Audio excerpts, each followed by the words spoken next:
Welcome, everyone, to the 2021 Commencement Address. For those of us joining us online, we are live on University Avenue and joined by members of the ANU community across Australia and around the world. And can I say it is great to have students back on campus. ANU is here on the land of our First Nations people, and I would like to invite Paul House, a proud Namri Ngunnawal man, to welcome us to his country. Paul?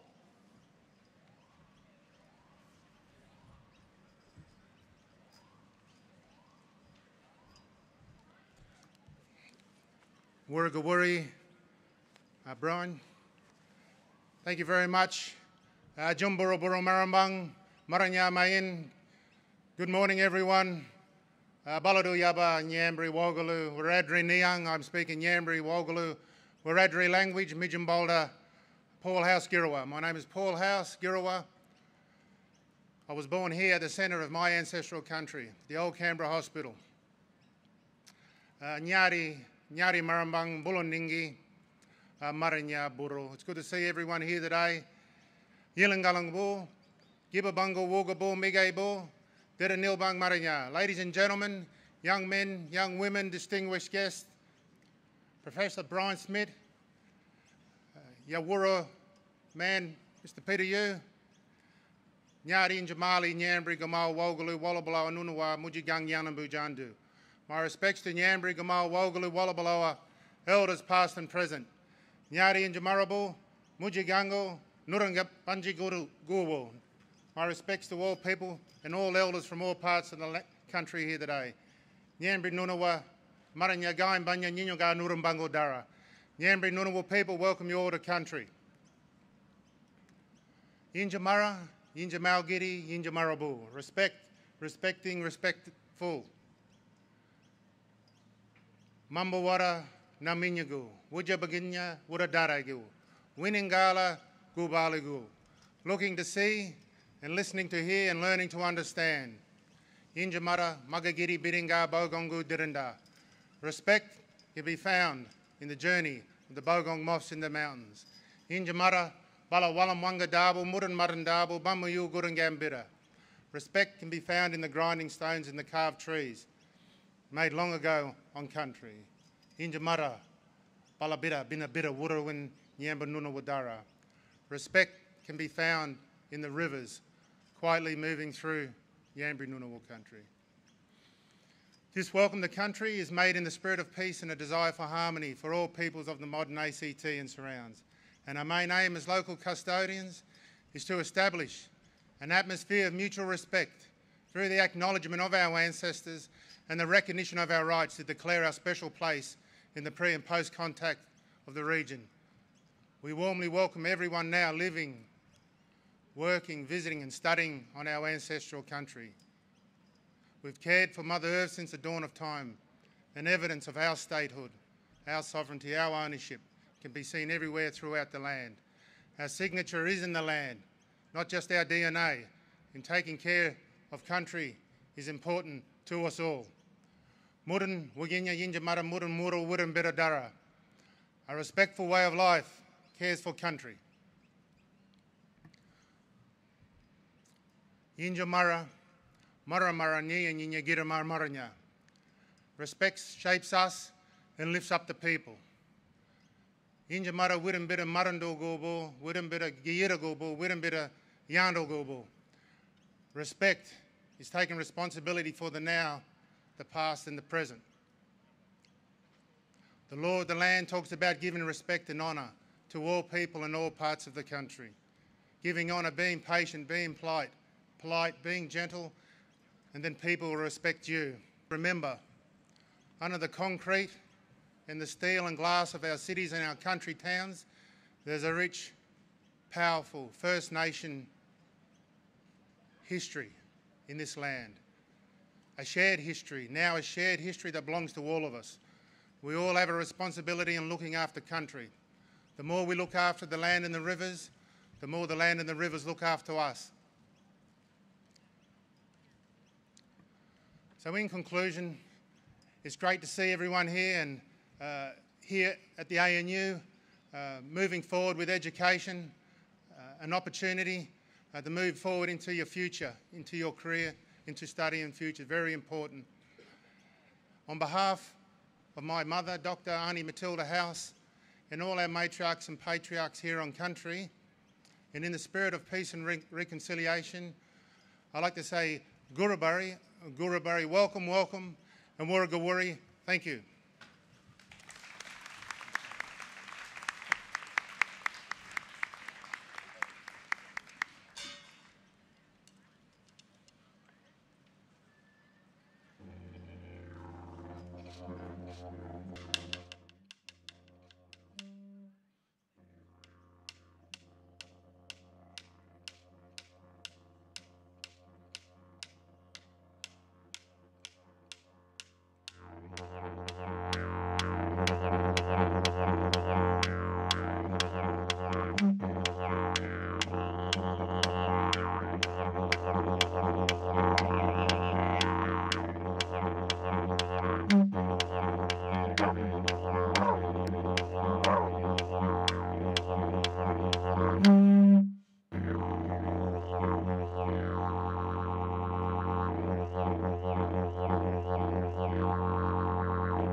Thank you, Paul, and thank you for your warm welcome to country to our students who are just joining us for what will be a long journey, and so it's particularly important to have you along today. For our new students, one of the many opportunities you'll have while you study with us is to learn more about our local Indigenous, literally 20,000 years. And I encourage you to participate in as many events, trainings, and courses that we offer so that you can learn about this part of the world where you will have one of the most formative times of your lives. And celebrate the first Australians on whose traditional lands we're meeting today, and I pay my respects to the Ngunnawal Ngambri elders past and present. I would also like to welcome the Honourable Malcolm Turnbull, former Prime Minister of Australia, and our two, Jana Garaja and Eve Walker. And finally, I'd like to welcome our new students, current students, and our staff. With COVID restrictions in place, many of you will be joining us around Australia or around the world. And on behalf of the ANU, I can't wait to welcome you to our campus as soon as possible. For some, that will be quite soon, and others, I'm afraid, delays remain. The foundation of our community is our diversity, and until everyone can join us in person, we are really missing a key part of the diversity that a university provides. And so I am hopeful that we will see our border restrictions ease soon so that all up everything there is to offer here. Now, the commencement address this morning is an ANU tradition to welcome new students to our campus. And each year, I'm joined by extraordinary individuals from the Australian community who share some of their own thoughts and experiences of university life and where their path took them after graduation. In August this year, we are celebrating our 75th year since ANU was founded by an Act of Parliament. And this close, unique, and fundamental connection for our community, including yourself. I am delighted that our 2021 commencement address will be delivered by the Honourable Malcolm Turnbull, the 29th Prime Minister of Australia. Malcolm grew up in Sydney, graduating with a Bachelor of Arts and a Bachelor of Laws from the University of Sydney. He was awarded a Rhodes Scholarship that allowed him to complete a Bachelor of Civil Law with honours from the University of Oxford. Malcolm spent his pre-politics life working in many different professions, including as a journalist, a lawyer, a merchant banker, and a venture capitalist. This has, of course, given him that amazing, diverse range of life experiences. He was responsible for many things during his time as Prime Minister. Snowy Hydro 2.0, just down the road from here, an important step in creating a sustainable and reliable renewable energy program for Australia, one of the strategic areas of research for our university. Please join me without further ado in welcoming the Honourable Malcolm Turnbull deliver the 2021 Commencement Address.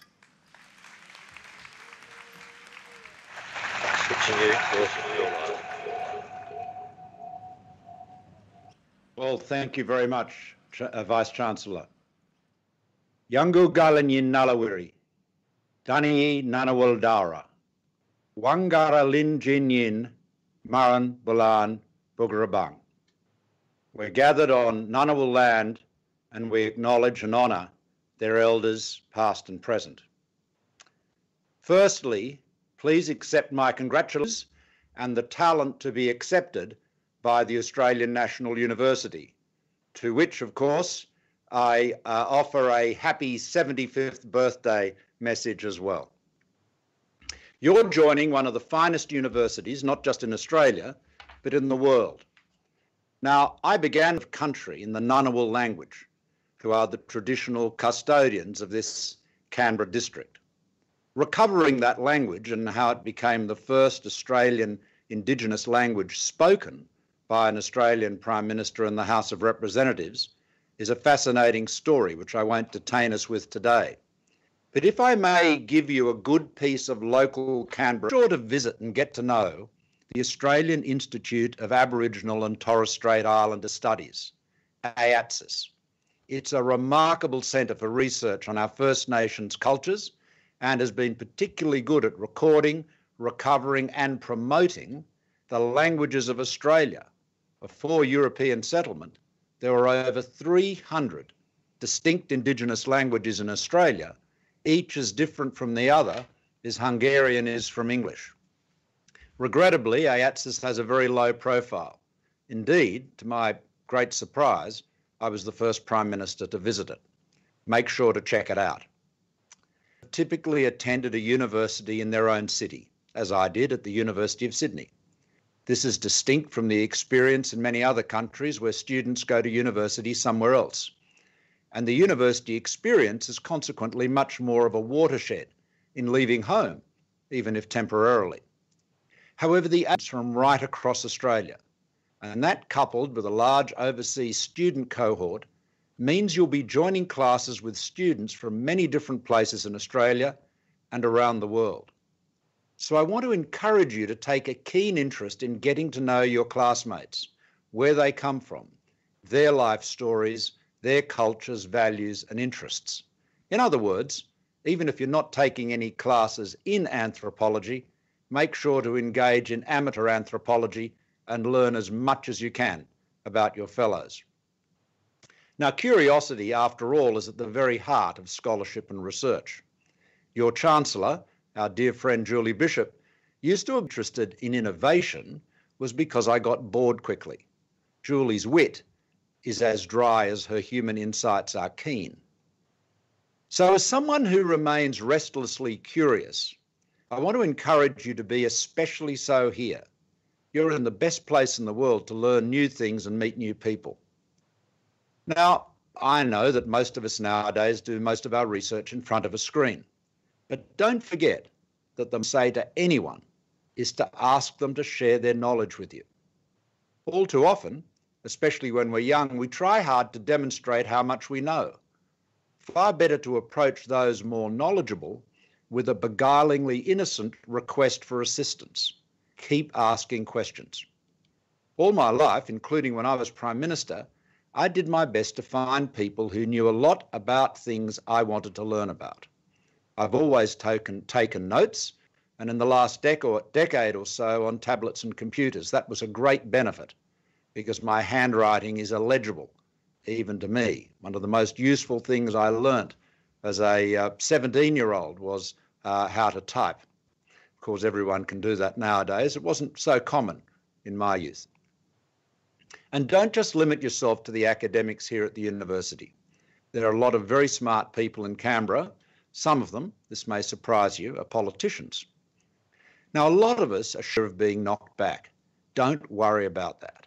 You want to have afternoon tea with the Governor-General and discuss the reserve powers, or the Chief Justice, or learn more about what ASIO does?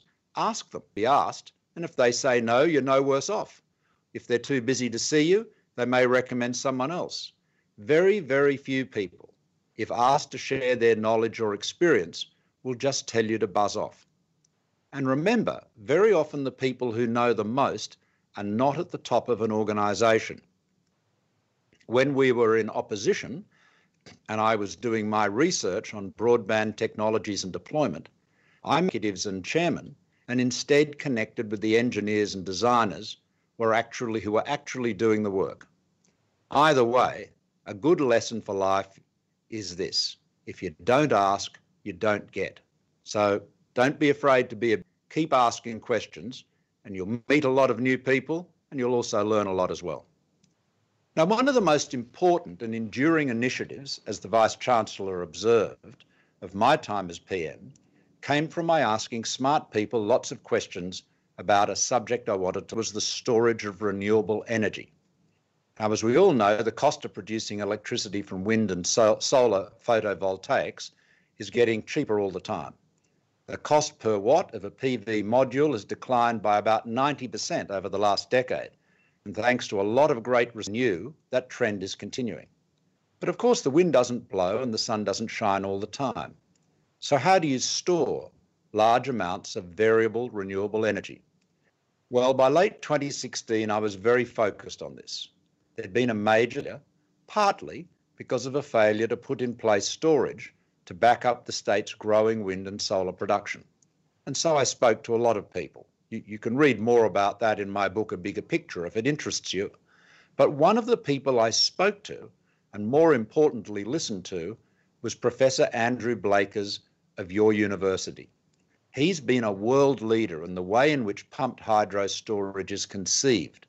This is an old technology, using cheap energy to pump water uphill so that when energy is in high demand and prices have risen, think of a hot, windless summer evening, you can generate electricity it's in fact a water battery. Now, Professor Blakers' work on pumped hydro and how it can be deployed off-river without any adverse environmental implications by simply building and connecting two reservoirs at different elevations really set me thinking. And within a few months, I'd started a big new energy storage agenda. As a result of that, I got the new Snowy 2.0 pumped hydro project underway. It's being constructed as we speak, as well as a similarly big concept in Tasmania called the Battery of the Nation. Now, the government purchased the shares of New South Wales and Victoria in Snowy Hydro. So I suppose I could say I've actually nationalised the means of production, although it probably doesn't get full marks from Marx if it's one government buying from another. Now, these pumped hydro schemes and others renewables reliable, and they're happening today in Australia in large part because I was curious, found smart, knowledgeable people, asked them lots of questions and took lots of notes. So you're never too old to be curious. And whether you are an 18-year-old fresher at the ANU or a 60-something Prime Minister, your inquiries will always be welcome and indeed flattering. Now, I have to confess that I do have a fascination with anything that involves water. Julie will remember that when I was the Water Resources Minister in John Howard's government, I would sometimes include in a speech about irrigation in the Murray-Darling Basin a brief exposition of the Roman aqueduct system. Now, there is something timeless about water problems. In 97 AD, Julius Sextus Frontinus was appointed the Curator Aquarum, effectively the chief executive of Nerva. At that time, Rome's system of aqueducts provided over 1,000 litres of water per day to each of the city's 1 million inhabitants, an achievement not matched in scale in modern cities until last century. He wrote a book about the aqueducts of Rome, and if you read it, you'll find not a lot has changed. He complains about people not paying their water bills, lazy and dishonest contractors, people, especially farmers, stealing water. You can see the connection to the Murray-Darling Basin, and of course the constant problem of maintenance, tree roots obstructing channels, and so on. Now, remember, one of the biggest means of achieving net zero emissions, and really 2050 is too far off, we have to do that much, much sooner, and we can, is by generating all or almost all of our energy from zero emission sources, coupled with the electrification of the economy. So replacing conventional motor cars with internal combustion engines with electric vehicles, just one good example of that. Now, it's very easy in any area of knowledge to get deluged in data and sometimes literally lose sight of the wood for the trees. In water economics, for example, you can work out most problems by recognising that 1,000 litres equals a cubic metre equals a tonne, which when you reflect on the very low price of water, even into your bathtub at home in Canberra or Sydney or any other big city, means that it has a very low value to volume and to weight, with all of the implications for water projects, particularly grandiose ones, that entails. Now, with renewable energy, the key fact, the key insight, is that wind and solar are zero marginal cost generators. They don't have a fuel cost. So it doesn't cost any more to generate an extra megawatt hour of electricity. This has the consequence that given the variability of solar radiation, which is regular and predictable by and large, and wind, a little bit less so, we will have times of the day when electricity is in superabundance and times when it is not. And of course, demand is also variable. Those of you with solar panels and especially household batteries at home will understand this dynamic very well. Now, apart from pumped hydro, which I have to confess is my favourite, the other two key energy storage technologies are, of course, chemical batteries and green hydrogen, made without using fossil fuels. I won't take time on batteries today, but it's a subject of keen interest to me and I hope to you as well. Hydrogen is the most abundant and simplest element. It's a very effective carrier of energy, although it is hard to store and move, both because it has to reduce it to a liquid, requires cooling to minus 250 degrees Celsius, and highly inflammable. Remember the Hindenburg. Now, hydrogen can be produced from splitting water through a process of electrolysis in which the hydrogen is attached to the cathode and oxygen to the anode.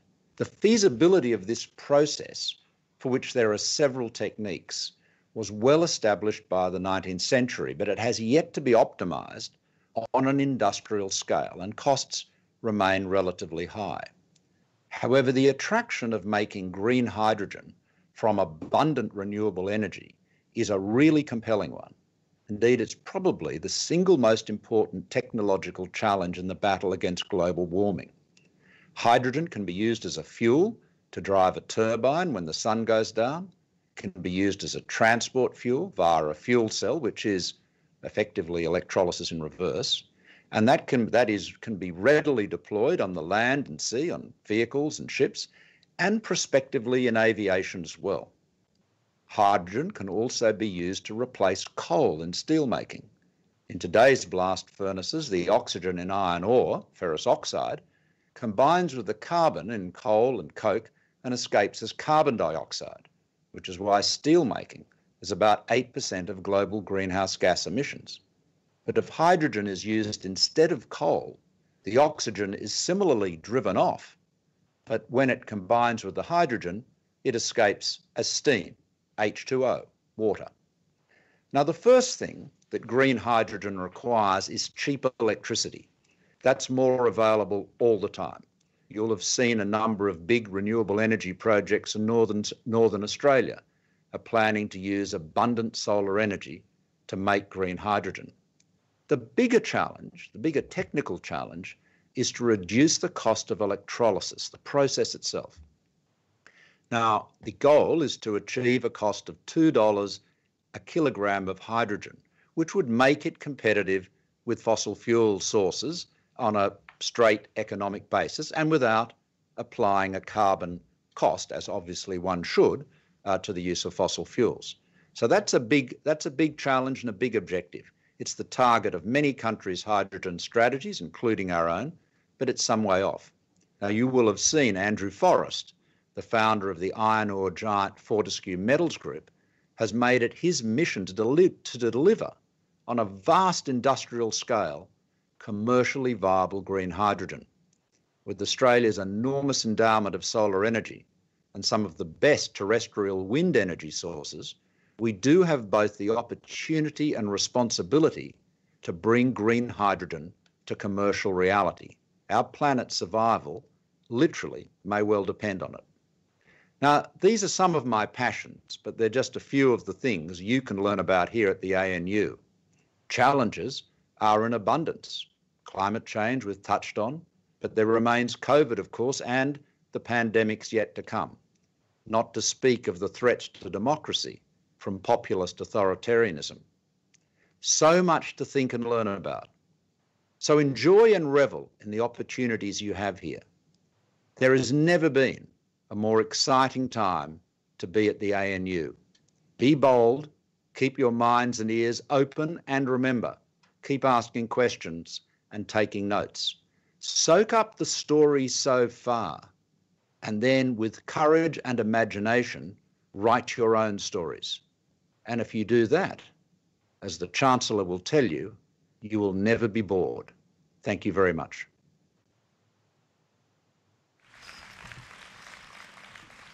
Thank you, Malcolm. Great to have your very wise words of someone who has seen it all.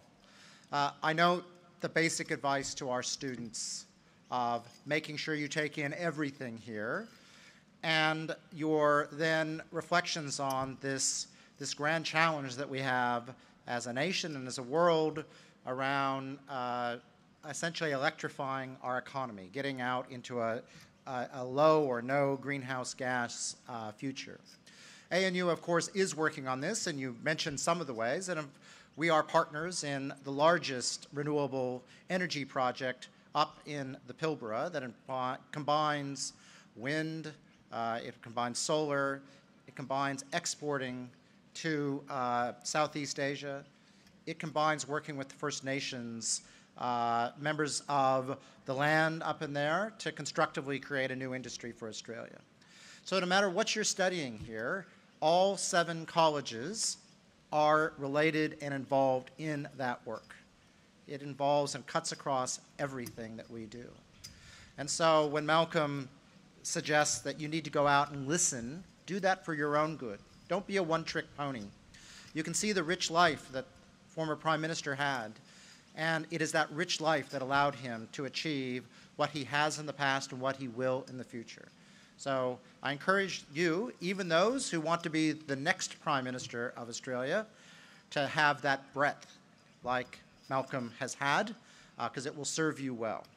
So thank you very much, Malcolm, once again, on behalf of all of us here at ANU, and we hope to see you around campus in the coming months and years. Cheers.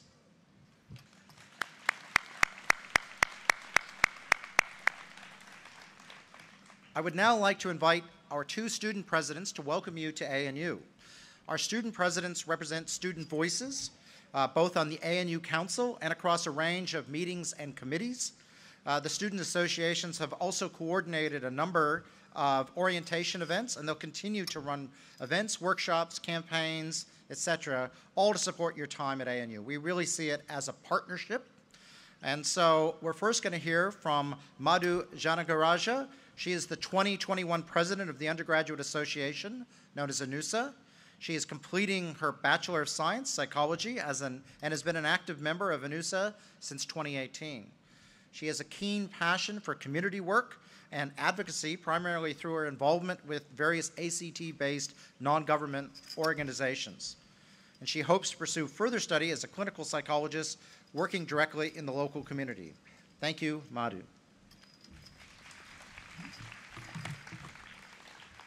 Thank you, Vice-Chancellor. Good morning, everybody. I'm really excited to introduce myself to you today. Before I begin, I would like to, of course, respectfully acknowledge the past and present traditional owners of the land upon which we're meeting, the Ngunnawal and Ngambri people. It is a privilege to be standing in Ngunnawal and Ngambri country, and I ask you to join me in committing to individual and collective acts of reconciliation today and every day. This week, ANUSA brings you Chronicle, a celebration of the student voice throughout the ages, because it is no exaggeration to say that hundreds of thousands of students have lived, learnt, and experience their lives at university here before you, where you stand or sit today. As I welcome you to ANU, I also hope to welcome you at least at one of the spectacular 70+ events that we have planned for you over the next 5 days, not least of which is Market Day. Your time at ANU is an opportunity to find passion, to find purpose, and the convictions that are the foundation for a strong sense of self, to understand what your place as a member of society is, and to define what you believe we owe to each other as members of a community. Some of us will have come from across the seas here today. Some of us will have come across the city. Some of us will be the first in our families to come to university, whereas others will carry the legacies and stories of generations. Some of us will have sacrificed much to follow our passions and to chase our dreams here at university. Some of us will be here to discover what those passions are and what our sense of purpose is. At ANU, regardless of which of those you fit into, I promise that there is a space for you here, and those journeys will converge into one. But there will surely be times that you will be plagued with a crisis of faith, with doubt in yourself. There will probably be times that you don't know what you're doing or where you're going, times that you fall short of your goals or find that the path that you're walking is so different to the one that you imagined. There might be times you don't know who to turn to for help. All of those things are okay. Believe in the person that emerges from those struggles, because that person is one that has the perseverance and the resilience to conquer them. Believe and understand to what service to society you wish to dedicate that struggle to. There's a quote from Audre Lorde that I quite enjoy that says, "When I dare to be fearless and when I dare to use my strength in the service of my vision, then it becomes less and less important as to whether I am afraid." But I can reassure you that you will never have to walk alone in doing so, because ANU is a place of learning and truth-seeking, but it is also one, first and foremost, of community and solidarity. Without community, there can be no progress. ANUSA is part of that community, and we're here to help. Our pillars are welfare, social, and last but definitely not least, advocacy. Should you experience any need for financial assistance at ANU, grocery vouchers, transport vouchers, emergency accommodation, emergency grants, medical grants that don't need to be paid back, we're here for you. Our clubs, societies, departments, O Week and Bush Week form up the bulk of the social calendar here at ANU, and these are all avenues that I really encourage you to get involved in. Finally, again, definitely not least, but advocacy. We have representatives in every college, across all of our autonomous departments, that are here to support and work together with you, and of course, all of the wonderful staff and academics that make up ANU, operational and professional and academic, to make our education and learning experience here a better one. I encourage you to check us alike on Facebook, read our newsletters as they come in weekly, and get involved in the many wonderful opportunities throughout the year. Please never hesitate to reach out. We're here for you and we have your back, because we're your association. Finally, I would be wrong to not close without encouraging you to go to at least some of your classes in the first few weeks. I promise it'll make exam season much easier. Thank you so much for having me, and once again, welcome to ANU. I hope it's my privilege to see at least part of what you do over the next few years.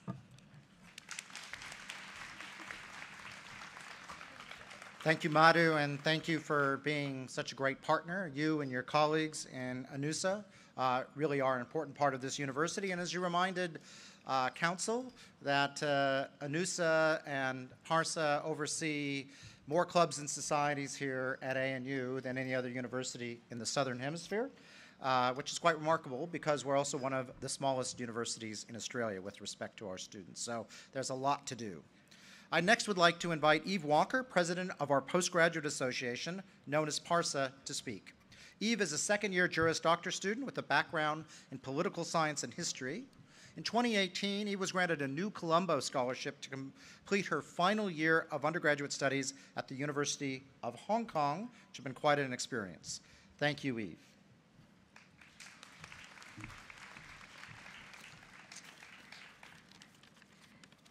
I feel a little emotional following Madhu's inspirational speech a second there. Thank you for that. But before I begin, I'd like to acknowledge the traditional landowners of which we be, the Ngunnawal and Ngambri people. We commit to standing with and listening to elders past, present, and emerging. I think it goes without saying that 2020 was a difficult year, so congratulations to everyone who's decided to join us here at the ANU today and further their educational prospects. Whether or not you come here for a change in your career or to become a field expert, I promise that your time here will not go to waste. We are all very fortunate to be studying among the next generation of Australia's leaders, so please take every opportunity you have to learn and grow. Just so everyone knows, as a postgraduate student, you are automatically a member of PARSA in the same way that you are automatically granted membership for ANUSA. You may take a few months to come into contact with us, though seeing the fact that you're all here for commencement means that we'll probably see you around OWEEK. But if you ever need our services, you don't need to sign up or worry. You can just call our office and we'll always be there to help. One other thing to note, a lot of the programs I'm going to outline are also available for ANUSA. We're sister organizations. So if you hear something that you're interested in, such as CEEF, etc., you can apply through us, but otherwise ANUSA should have a very similar program for you to access as well. One of our most utilized resources is our student support program. We're able to provide students with financial advice, legal assistance, and academic support when needed.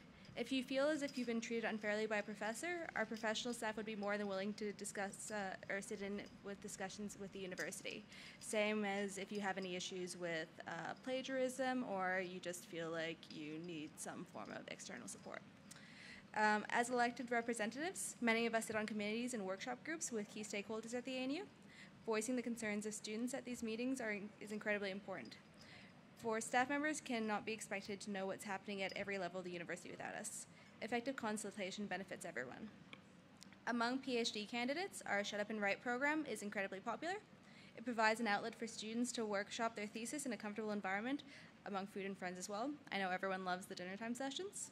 CEEF grants are also available for if you have any ideas about a new club or a business you want to create, or also if you want to attend a conference when that becomes available to you. Over the past year, many of us have noticed the lacking of networking opportunities on campus. By increasing our college budgets, we hope to offer students an opportunity to help develop industry connections. This, in addition to a tutoring hub and inter-college thesis discussions, will take several months to launch, but there's something to look forward to in the upcoming few months. If you have any ideas about events or services you would like us to provide, please reach out. I'm keenly aware of our limited reach amongst domestic students and PhD candidates in previous years. Acknowledging this is the first step, but it's always incredibly valuable to actually have people reach out because there's only 31 of us at the moment. Finally, as a peak representative body, we tend to focus a lot on advocacy. Previous campaigns have focused on the price and availability of accommodation on campus. Over the next few months, we'll be focusing on academic issues related to the hybrid model of teaching. Before I go, I'd like to give you a little bit of insight into how easy it is to join PARSA. I personally have been a member for 11 months now. Originally, I was appointed out of session as a College of Law representative, but the majority of my team began as volunteers or visible members of other clubs and associations. If you're committed to improving our services, or the services available to students, and work well with others, we'd love to have you. There are 31 positions available for members of the PRC, and the last year we've created another 4 off the top of my head, 4 or 5. Many students have families and careers, so representing their diverse needs would be impossible if only a select few people were interested. Over the next few weeks, you'll also see us running a plethora of social and equity events. In saying this, I'd like to thank Sophie Yeager and Kinish Kumar and the rest of their team for making OWEEK possible. I personally am very pleased that I haven't had to deal with all the strategy and COVID safety requirements involved, so I'm over the moon that you've been able to make it work. So with that, I hope to see you around campus. Good luck settling into your classes and making new friends. I'm sure you'll all have a great time.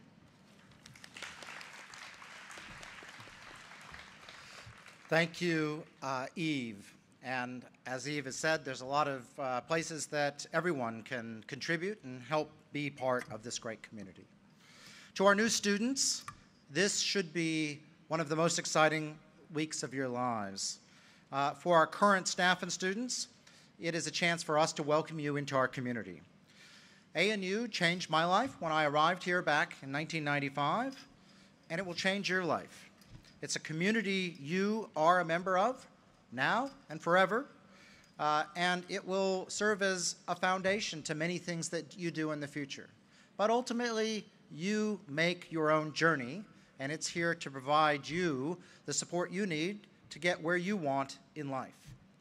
Every university has a mission, and our mission is interesting on a global scale.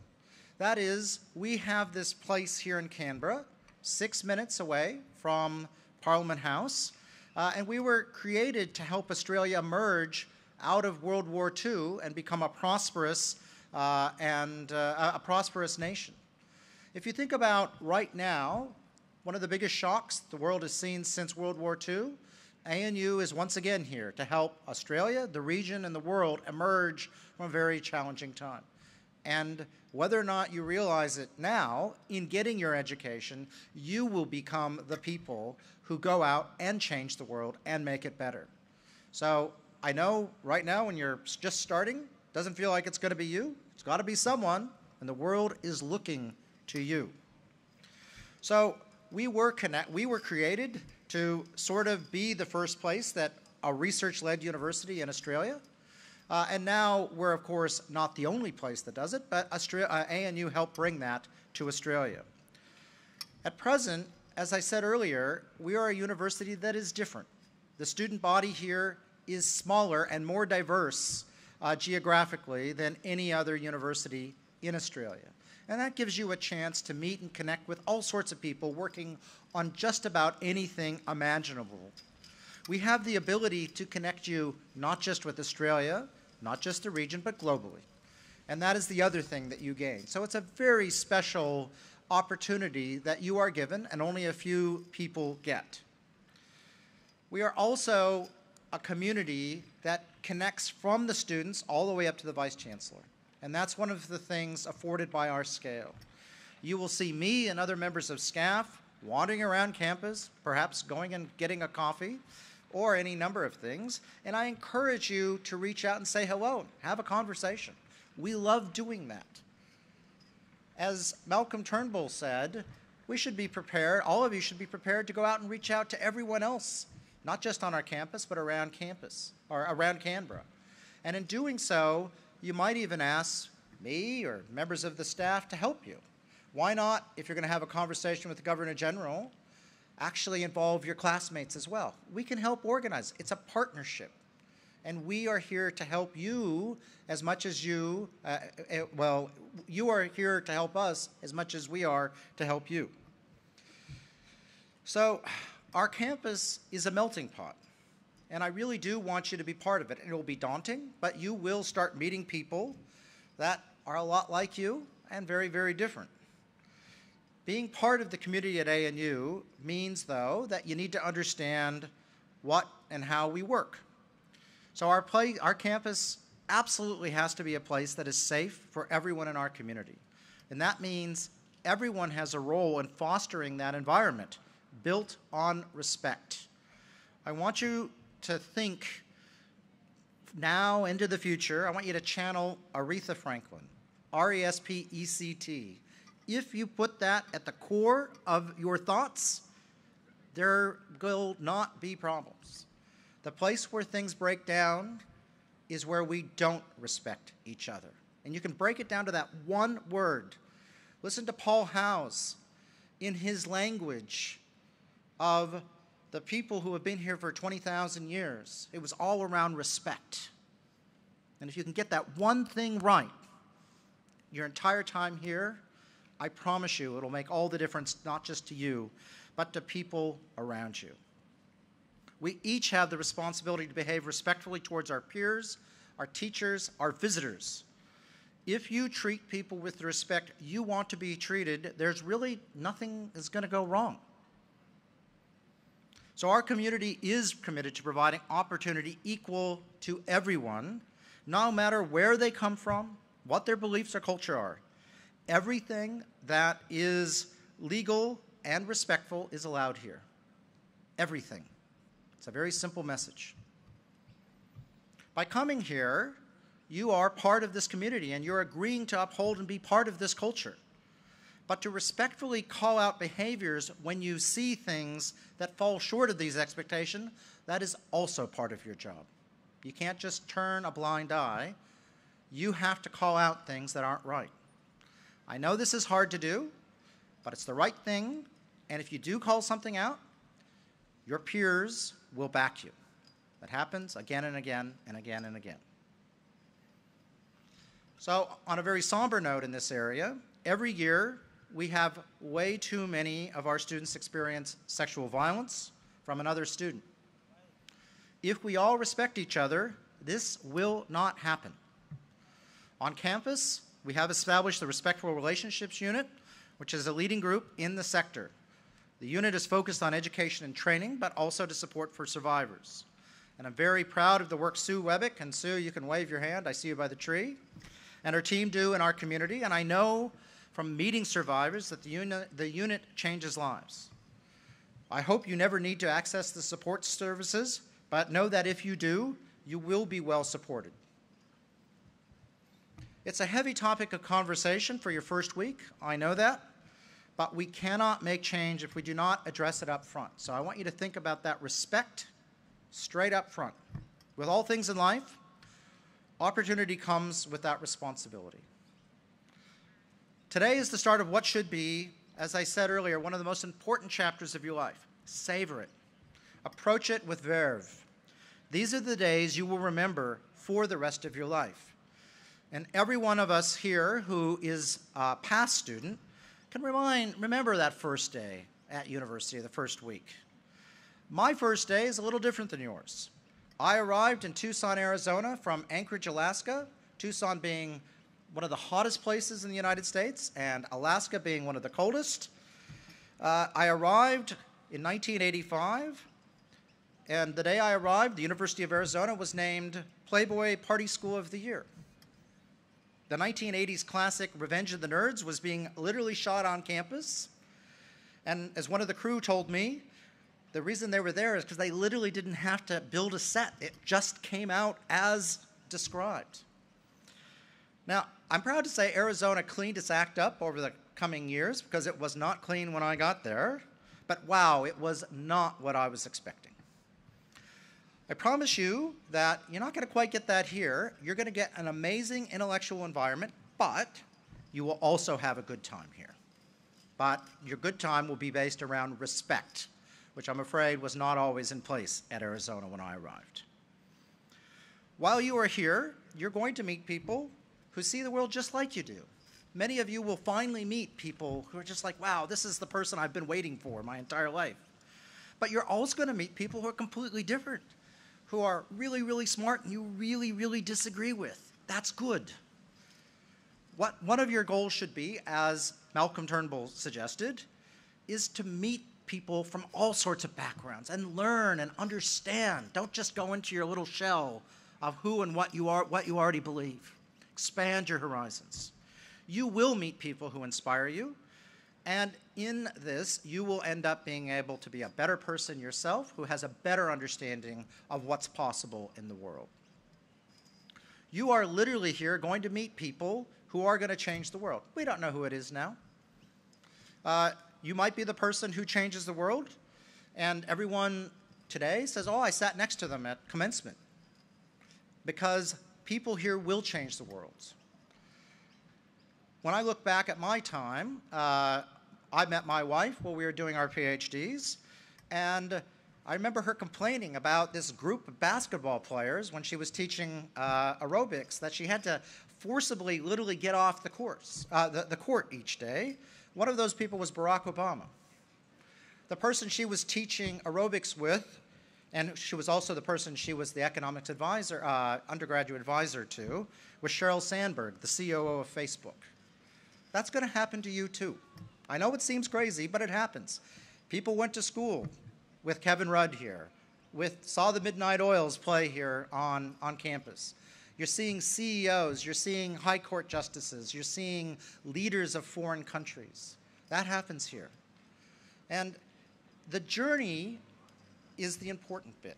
Actually, the leaders, when these people become leaders, I can tell you, when you talk to them, they always talk about the journey. They talk about these times as the really important parts they want. So go out, make the most of it, and maybe you will become one of the leaders, or maybe you will just do a great job at something. But my point being is you don't know. What's really important, though, is to do your best And in doing your best, you make everything possible in the future. Your happiness ultimately will not be on what you achieve, but the journey that you take in life. So I'm going to finish up now and just say, for me, my journey as a young student had its ups and downs. Our students talked about it. There will be ups and downs. Not every day is going to be the best day of your life. But taken as a whole, it should be one of the most important times of your life. The university, as I said, is your partner. We don't want to just be seen as the people who make decisions and don't listen to you. We want to listen and we want to work with you to make the place a better place. Your student advocates here are one way, but just reach out to your fellow students through people within the residences, if you're there, within your teachers and lecturers. We're all here to really solve these problems together. And you all have a lot to offer because you're offering that fresh perspective, unconstrained by previous ways of thinking. You're coming in with fresh, and we'll work in partnership to solve these problems together. So 2021 is hopefully going to be a less disrupted year than 2020. I know most of us had a highly disrupted 2020. It's not going to be perfect, but it is going to get better and better and better. And if we work collectively together to support each other and think, how can I make something happen that we're not doing because of COVID, for example? If you have a great idea, share it with us. Ian Anderson, you can wave your hand, student experience right here. His job is to work with you and to figure out how to make this campus sing on a day-to-day basis. And you guys know how to do that as well as we do. So on behalf of the Australian National University, welcome to ANU. And I wish us all the chance to go out and have a bit of a barbecue now. Is that correct? We need to remain seated, and I'm hoping that Joe will provide a little bit of detail. So I will hand over to Joe White. Welcome, and I look forward to seeing you over the next year and years ahead. Cheers.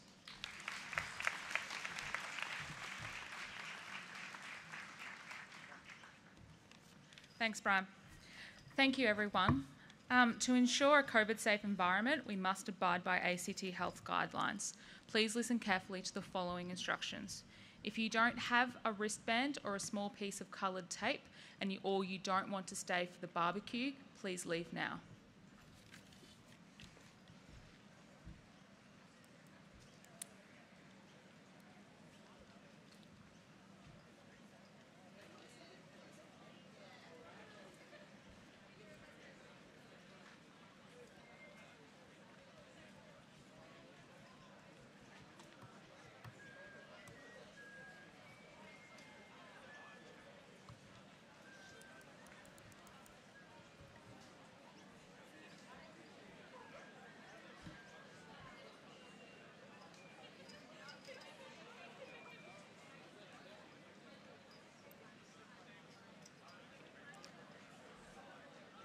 For those remaining, you were given a coloured wristband or a small piece of coloured tape when you arrived. That tape or that wristband will determine at what order we go towards the barbecue. You'll be called based on that wristband colour to line up at a barbecue station where you'll receive your free sausage sizzle. Please don't move to the barbecue station until your wrist colour has been called. Please remember that you must practice social distancing, cough etiquette and hand hygiene throughout the event, and you must follow all instructions of ANU security and COVID-safe officers at all times.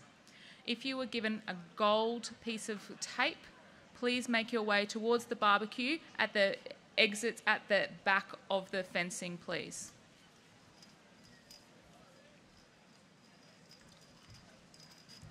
Please remember to stay in a line when you're lining up for the barbecue and to keep a safe distance between yourself and others.